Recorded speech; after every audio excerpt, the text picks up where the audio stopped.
Everybody, welcome to Geology Campus. We have today with us Ms. Bhanu Priya, who has scored earlier rank 2 in NET examination last year, 2020, and rank 38 in GATE 2021 examination.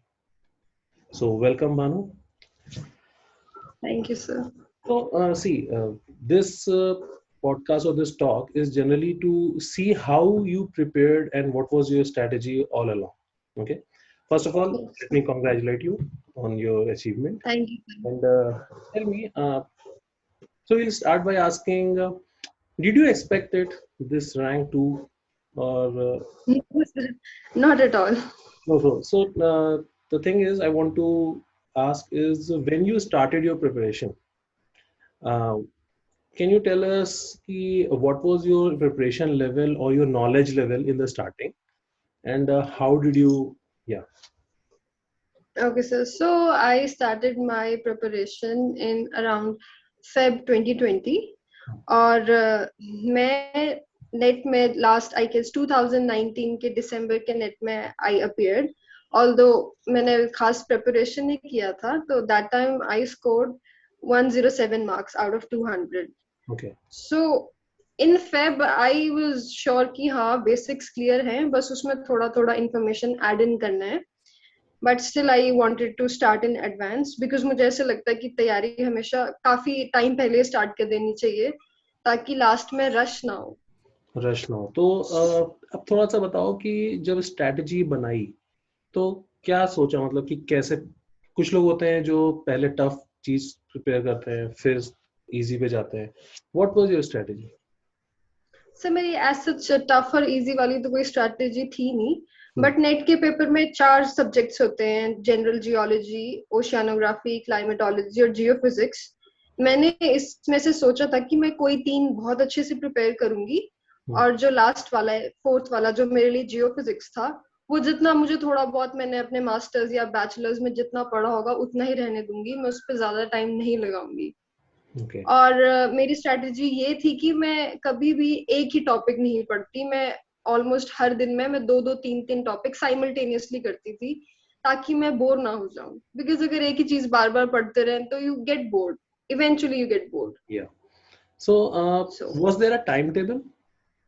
yes sir very strict timetable So, yeah, tell us about it.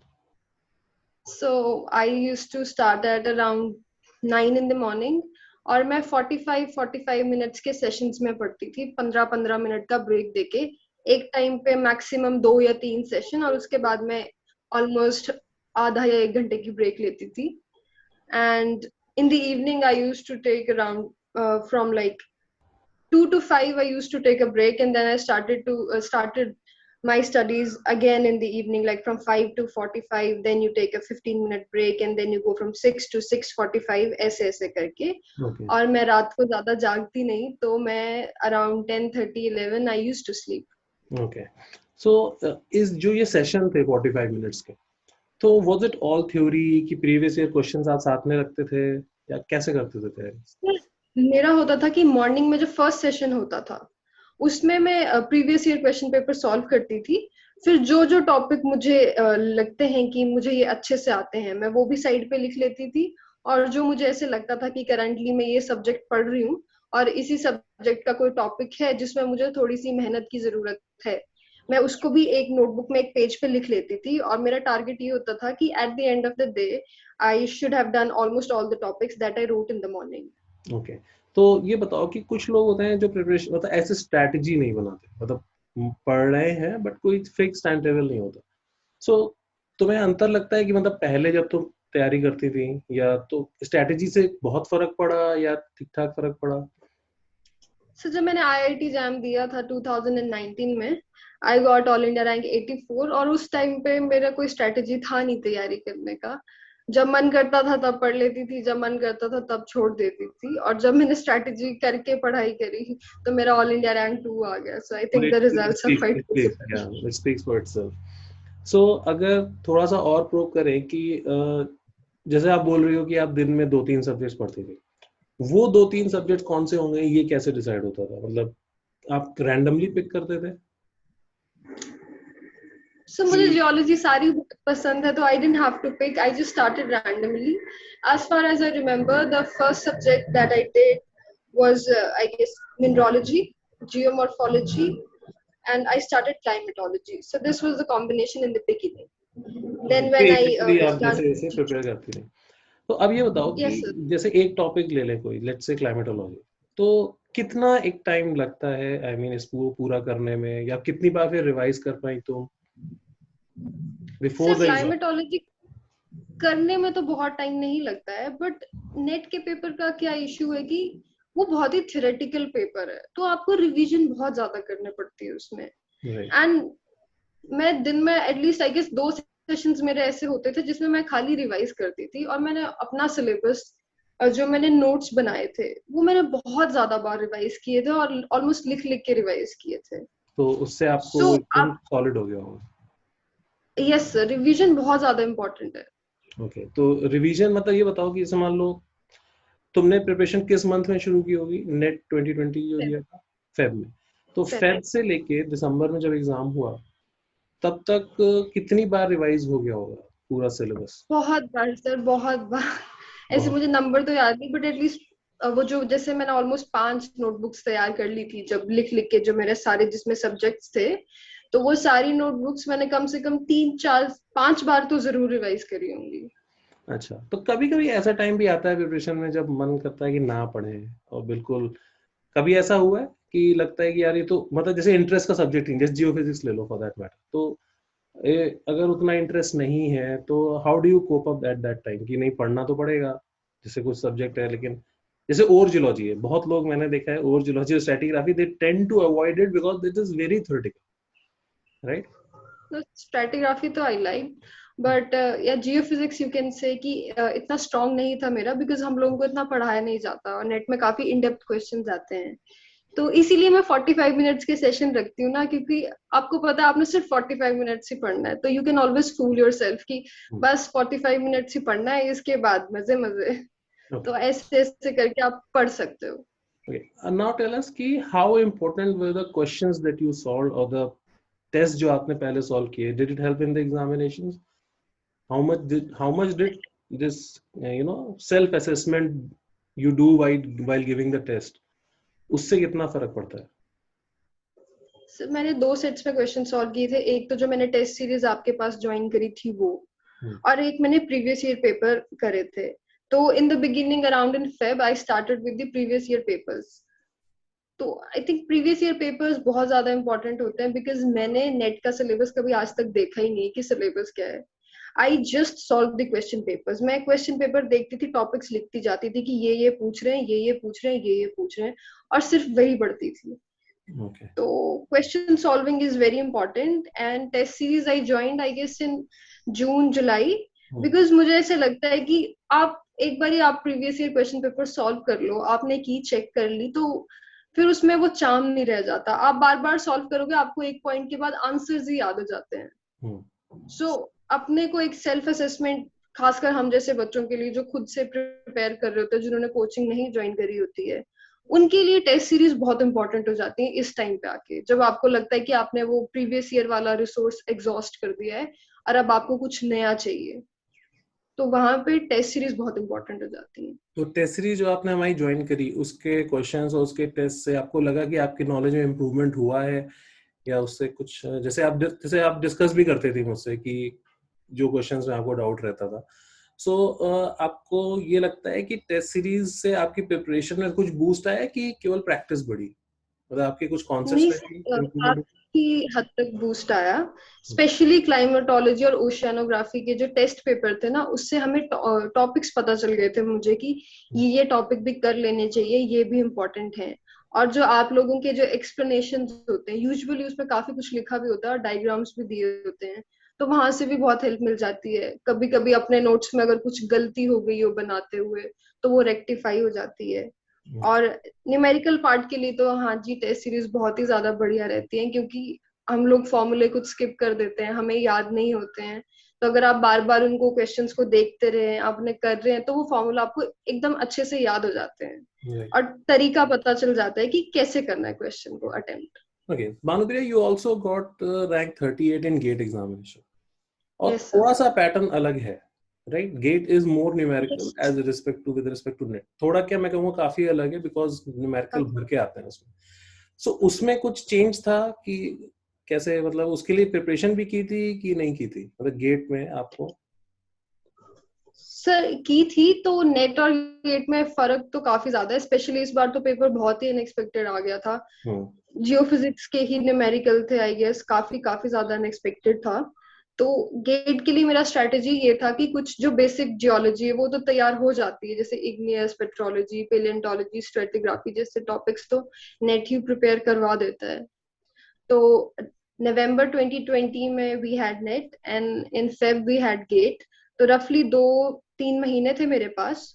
तो उसमें कुछ topics थे जैसे engineering geology, remote sensing, जहां से gate बहुत ज्यादा questions डालता है. तो मैंने वो टॉपिक्स बचा के रखे थे कि ये मैं नेट में नहीं करूंगी, ये मैं सिर्फ गेट के लिए करूंगी. और न्यूमेरिकल्स पे ज्यादा फोकस किया. कुछ केमिस्ट्री के टॉपिक्स भी पूछ लेते हैं वो कभी, कि पीएच कैसे कैलकुलेट करना है, आयोनिक पोटेंशियल, जो भी कुछ कुछ काफी टॉपिक्स होते हैं जो सिर्फ गेट में ही आते हैं, नेट में नहीं पूछे जाते हैं. Right. तो मैंने वो टॉपिक्स अलग से पहले से लिस्ट बना के रखी थी कि ये लास्ट में ही करना है, स्पेसिफिकली गेट के लिए ही करना है. Okay. Now coming to exact exam जब आप दे रहे होते हो, because in net examination in section C you scored 100% marks, right, out of 25. So that's an amazing achievement. But tell us ki how did you pick those questions? I mean, there are a lot of options there, right? So tell us each of the Yes. sections, what was your strategy starting from section C? Okay sir. So मैं paper में सबसे पहले section B attempt करती हूँ, ए मैं last में attempt करती हूँ, एंड सी बीच में करती हूँ. Okay. सो एक तो paper is like for 3 hours. So honestly speaking we have a lot of time because most of the questions are theoretical only. तो आप क्वेश्चन पढ़ के एक बार में बता सकते हैं कि आपको आता है या नहीं. बी सेक्शन मुझे इस बार थोड़ा टफ लगा था, बट मैंने पहले से ही इतना सा एक स्ट्रेटेजी बना के गई थी. आई वाज लाइक कि आई विल मुझे ऑलमोस्ट 130 तक अटेम्प्ट करना है. किसी भी बुरी से बुरी हालत में मुझे अराउंड 125 to 130 मार्क्स लाने हैं. तो मेरा एम था कि मैं बी सेक्शन में आई गेस 70 क्वेश्चंस होते हैं. Yeah. तो बी सेक्शन में मेरा था कि 25 कर लेना, बट मैं कर नहीं पाई थी 25 questions. I could only do 22. So B में मेरा थोड़ा इतना अच्छा नहीं रहा था. Then I moved on to C. C section was for me very easy this time. C में 25 मैक्सिमम अटेम्प्ट करना होता है, and I could do almost 30 questions ऐसे थे जो मुझे बिल्कुल आते थे. बिल्कुल आते थे. सो यस, मेजॉरिटी किस पोर्शन से थे वो, क्लाइमेटोलॉजी, ओशिनोग्राफी मिला के? सो इस बार मुझे ऐसे लगा कि जनरल जियोलॉजी से काफी क्वेश्चंस आए हुए थे सेक्शन सी में. ओके. यस. यूजुअली बच्चे जियोलॉजी पढ़ते नहीं है. जियोलॉजी के बच्चे जियोलॉजी ही छोड़ देते हैं, वो बस ओशियानोग्राफी और क्लाइमेटोलॉजी पे फोकस करते हैं, जियोलॉजी नहीं करते. तो इस बार जियोलॉजी में एक तो क्वेश्चंस बहुत ही ज्यादा दूर दूर से आते हैं. कहीं पे वो एकदम से लाइमस्टोन का क्लासिफिकेशन पूछ लेंगे, कहीं पे बवन सीरीज पूछ लेंगे. सो अगर आप जियोलॉजी अच्छे से पढ़ के जाएंगे तो आप बहुत इजीली स्कोर कर सकते हैं सेक्शन सी में. और मेरा लास्ट में मैं सेक्शन ए अटेम्प्ट करती हूँ बिकॉज सेक्शन ए के लिए I had not prepared and I almost only got 13 I guess in section A, क्योंकि मैंने उसकी बिल्कुल तैयारी नहीं की थी. तो मतलब एप्टीट्यूड आप छोड़ के ही गए थे? हाँ, मैंने कोई तैयारी नहीं जितना की आपको थी. नॉर्मली आता है उतना ही, आपने एक्स्ट्रा कुछ उस पे फोकस नहीं हाँ, किया? जितना आएगा उतना ठीक है, जितना नहीं आएगा कोई बात नहीं. ओके. सो आपका पूरा फोकस सेक्शन बी और सी पे था. So A was like section C boundary, पे सब. जितना उसमें उठा लेंगे. हाँ, ए वाज की नहीं. So you end up scoring total marks 149. 149. Okay. And now coming to the GATE examination, उसमें क्या है, उसमें भी टाइम बहुत रहता है. टाइम का तो इशू उसमें भी नहीं है. सर इस बार आई गेस न्यूमेरिकल्स करके हम लोगों के लिए थोड़ा मुश्किल हो गया था, क्योंकि हमें जियो फिजिक्स वाले न्यूमेरिकल्स सॉल्व एक तो इतना प्रैक्टिस होता नहीं है, और उसमें भी हम अगर पेपर में बैठ के कर रहे हैं तो थोड़ा सा ज्यादा टाइम लग जाता है हम लोगों को. Okay. तो इस एग्जाम में गेट में आपका टाइम मतलब रिवीजन का नहीं बचा? एक बार तो yes, I think yes I revised one time, but as compare to NET मुझे ऐसे लग रहा था कि गेट के पेपर में I had to rush up, and NET के पेपर में I was totally relaxed. Okay. So GATE के एग्जाम में आप जब लौट के आते हैं तो आपको पता रहता है कि आपको कुछ गलत हुआ है या नहीं हुआ है, तो दोनों के एग्जाम देने के बाद आपको एक्सपीरियंस कैसा लग रहा था? मतलब नेट में आपको कॉन्फिडेंट था कि आप इस बार you are scoring good marks? जो सेक्शन सी आई आपका वाज बढ़िया नॉट स्कोर दैट हुआ था? कॉन्फिडेंट. ओके। मैंने तो अपनी तरफ से सही किया था, but still you can not be very confident. I was just hoping कि मेरा अराउंड 120 टू 130 स्कोर आ जाए. 149 तो I was not expecting at all. फिर जो, एंड गेट के एग्जाम में इस हाँ बोलो बोलो, गेट में। और गेट के एग्जाम में I was a little scared because numericals ही थे, तो I had no way of judging कि मैंने सही इनपुट आंसर किया है या मेरा गलत है. थेरेटिकल पोर्शन में तो almost all the questions I have attempted were right. GATE के पूरे पेपर में मेरा खाली 0.67 मार्क्स का नेगेटिव रहा है. वेरी नाइस, वेरी तो नाइस। Yes sir. तो पर फिर भी गेट के पेपर में आई वाज लिटिल स्केर्ड कि पता नहीं न्यूमेरिकल्स में गलत ना हो गए. इस बार थोड़ा सा कह लो सरप्राइजिंग था गेट का पेपर। यस सर, काफी अजीब पेपर था, not expected at all. Okay, so now tell me कि जो प्रिपरेशन आप पूरा फेब से लेके आपने नवंबर तक जो तैयारी की, उसमें was net in the focus या गेट? मतलब आप कैसे डिसाइड कर रहे थे कि, या फिर आप जनरली तैयारी कर रहे थे हर टॉपिक? जो previous year I question was जैसे हम करते हैं तो उसमें गेट के भी थे कि नेट ही था? सर इनिशियली तो नेट पहले था पेपर. हम लोगों को ऐसा था कि जून 2020 में नेट ही हो जाना है. कोरोना करके सब कुछ डिले हो गया. तो इनिशियली तो I was preparing for net क्योंकि वो पेपर पहले था. गेट तो नेक्स्ट ईयर के फेब में होता. बट फिर जब नेट डिले हुआ तो I started adding a little bit from get also कि एवरीडे आप सेशंस में एक आध सेशन जो है वो बिल्कुल ही गेट ओरिएंटेड ऐड कर लो. थोड़ा थोड़ा पढ़ते रहना पड़ता है क्योंकि फिर गेट के लिए टाइम बहुत कम बचता है. आप बिल्कुल ही ये नहीं रिलाई कर सकते कि हम गेट की तैयारी नेट के बाद ही करेंगे. हम्म, पैरेलली आप। पेंडेमिक करके डिस्टर्ब हो गया था स्केड्यूल ओके, एग्जाम्स का. सो मोस्टली ये होता है कि जो लोग नेट की प्रिपरेशन करते हैं they want to pursue research, है ना, अगर पीएचडी करना है। गेट में more of the students are trying to go into PSUs via, जो पीएसयूज गेट के थ्रू लेते हैं। So what was your plan? आपका what is your future plans? आपको कहाँ पे जाना है अभी? मुझे अगर मिल जाए तो I would really like to go to IISc Bangalore. मतलब I am more interested in research than in getting a job. But yes, if I can get an opportunity to get started in IISc Bangalore, I really like that. So what is your research interest? मतलब particularly which Uh, topic do you like in geology? Paleoclimatology and paleontology. Very nice. So these are the topics that you really like. Really like paleoclimatology तो खैर इतना पढ़ाते नहीं है हम लोगों को. But ऐसे नेट में I used to like paleontology a lot and sedimentology and paleontology. So थोड़ा सा अगर पीछे जाए तो how did you come into geology as such? Means 12th से you come into BSc. So what was the ऐसे motivation? 12th में तो मतलब आपको जियोलॉजी क्यों लेना था? This is a vaguely different question from the exam for me, but yeah. मेरे एक भैया थे उदय भैया करके, तो ही वाज इन जियोलॉजी. तो through him I came to know about geology. And initially तो ऐसा था कि घूमने को बहुत मिलेगा, काफी अलग सा सब्जेक्ट है. And then dinosaurs and everything, all of us are fascinated. Jurassic Park की मूवीज वगैरह देख रखी थी. So I was just enchanted कि अच्छा ऐसा सच में ऐसी भी कोई पढ़ाई है कि जहाँ पे आप लोग घूमते हो, इतना फॉसिल्स देखते हो, नई नई जगहें डिस्कवर करते हो. So I So initially that my yeah. motivation. So so did you like the field work in the bachelor's? तो फील्ड वर्क तो हुआ Yeah, I होगा. like. So you Yes enjoyed sir, field हुआ work. था. So आपका Yes sir. Paleo की भी field हुई होगी. So अभी पेलेंटोलॉजी में तो आज सच हुई नहीं, अभी होने वाली है. बट अगेन पेंडेमिक करके हम जा नहीं पा रहे. But I had a field in igneous petrology, but I like that also. तो इग्नियस आई में वाज क्वाइट. आप कहाँ पे गए थे? Tell us about it. What was the experience? Himachal में मंडी में गए थे. मेटामॉर्फिक टेरेन थी वहां पे. बस वहीं पे मेटामॉर्फिक रॉक्स नाइसिस वगैरह देखी. कुछ हमें बसॉल्ट्स मिले थे. एक सॉल्ट माइन देखा. So तो वी वर वेरी हैप्पी वो with this excited. First. Yeah. Very excited. क्योंकि I remember when I went to my first field, I almost had a my collection of rocks की ये तो मैं अपने पास रखूंगा. तो अच्छे अच्छे rocks मिलते हैं I आपको also brought some patterns. books. Yeah. So Yes. yeah.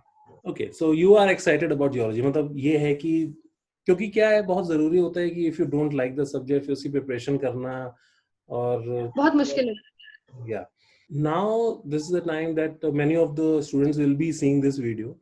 So what is your, एक तरह से आप कह लो मैसेज या फिर स्ट्रेटेजी का तरीका, व्हाट वाज द पिटफॉल जहाँ पे आप लगता है आपको कि स्टूडेंट्स विल गेट ट्रैप्ड, मतलब लग सकता है कि छोड़ दें, तैयारी नहीं करना, नहीं हो रहा and all that. So what is your message to the students those who are preparing? मेरा मैसेज यही रहेगा कि एक तो जब भी आप लोग पढ़ाई करें, एक डिसिप्लिन टाइम टेबल बना के पढ़ाई करें। ऐसे नहीं कि आज मन कर रहा है तो कर ली, नहीं कर रहा है तो नहीं करी। बिकॉज आई फील कि ये डीमोटिवेशन या ऐसा कुछ लोग तभी फील करते हैं when they are thinking too much. If you don't give yourself the time to dwell on too small things, obviously आप मूव ऑन कर जाएंगे। बुरा आप डिमोटिवेटेड तभी होते हैं जब आपका कभी टेस्ट सीरीज में मार्क्स कम आ जाएगा, all of a sudden you are doing very good and एकदम से आपका किसी एक स्पेसिफिक टेस्ट में बहुत कम मार्क्स आ जाएंगे। So that day yes you feel a little bad, but don't give yourself time to dwell on that feeling। आप पढ़ाई करें, आप अपना नॉर्मल पढ़ाई करने की कोशिश करें and by the end of the day you'll be so tired you just want to go to sleep and next day you'll wake up fresh। सो खुद को ज्यादा बुरा फील करने का मौका ही नहीं देना होता है, मुझे ऐसा लगता है। कि आप काम चीजें क्लियर होती जाएंगी। हाँ, विद टाइम चीजें क्लियर हो जाती हैं और आप इतना मेहनत कर रहे हैं तो वो एक पॉजिटिव सा एटमॉस्फेयर बना रहता है आपके आसपास कि इतनी पढ़ाई कर रहे हैं, कुछ ना कुछ तो हो ही जाएगा। ऐसे तो नहीं है कि आप बहुत मेहनत करेंगे फिर भी आपका कुछ नहीं होगा। Yeah, you have to keep believing in yourself. Yes, and there is one more thing I'd like to touch upon, which is कि एग्जाम में मैंने अपने आसपास ये बात देखी है कि लोग गेस वर्क बहुत ज्यादा करते हैं। जैसे नेट के पेपर में आपका पेपर सॉल्व हो जाता है तो आपके पास ऑलमोस्ट घंटा बचा होता है जिसमें आपने कुछ नहीं करना है, रिवाइज करना है।